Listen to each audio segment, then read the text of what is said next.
Hello les Teachopiens et les Teachopiennes et bienvenue dans cette nouvelle capsule vidéo du challenge Un temps pour soi. Alors aujourd'hui on va parler de feedback, comment donner un feedback efficace, constructif, qui va permettre effectivement à l'autre de comprendre quelle est votre communication, quelle est votre intention. Alors avant d'aller voir effectivement ce feedback constructif et comment on le décortique un petit peu, sachez qu'en fait, quand on essaie de donner du feedback, on est parfois très maladroit. Donc il y a les styles de feedback maladroit avec un petit peu de la blague, un petit peu de l'ironie. Certains sont un peu plus directifs, donc vont donner un peu des ordres, des directions. Et donc ils exigent finalement de l'autre quelque chose et ce n'est pas vraiment de l'ordre du feedback.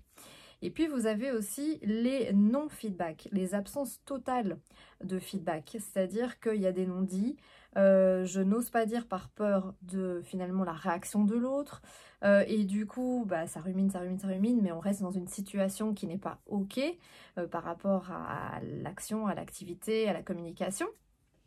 Et donc là c'est effectivement l'absence totale de feedback.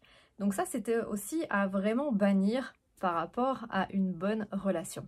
Et donc vous avez le feedback qui lui est efficace, qui va être constructif, et un bon feedback, eh bien ça se fait toujours en parlant à la première personne. Donc c'est moi qui donne un feedback, ce n'est pas quelqu'un d'autre, et donc je parle en je vis-à-vis de mon interlocuteur.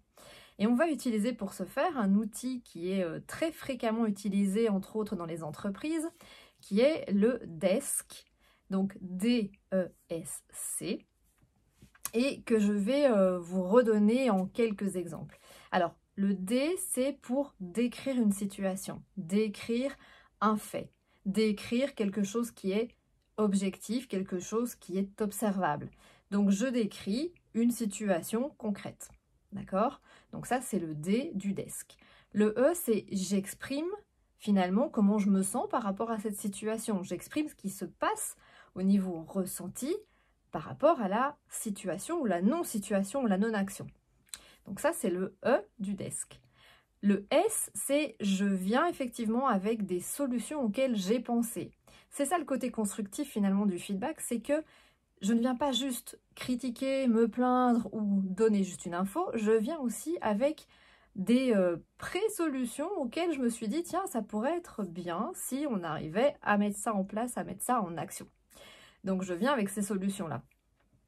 Et je viens voir effectivement si pour l'autre ça pourrait se faire. Donc ça c'est notre S. Et puis vous avez le C du DESC qui va être finalement la conséquence. Si on arrive à mettre en place des solutions, du coup je vais me ressentir peut-être différemment. Et du coup, la situation que j'ai décrite va complètement changer. Et donc c'est une conséquence qui va être positive. Si on n'arrive pas à trouver un terrain d'entente, si on n'arrive pas à mettre des solutions en place, si l'autre personne ne veut pas prendre ce feedback constructif, eh bien, je vais devoir aussi lui énoncer les conséquences négatives. Donc, le C, c'est pas que pour des conséquences positives si tout se passe bien, c'est aussi expliquer que si ça ne se passe pas ou si on n'arrive pas à mettre en action des choses, eh bien, le feedback que j'ai donné finalement n'aboutit pas et il y a des conséquences par rapport à ce non-aboutissement.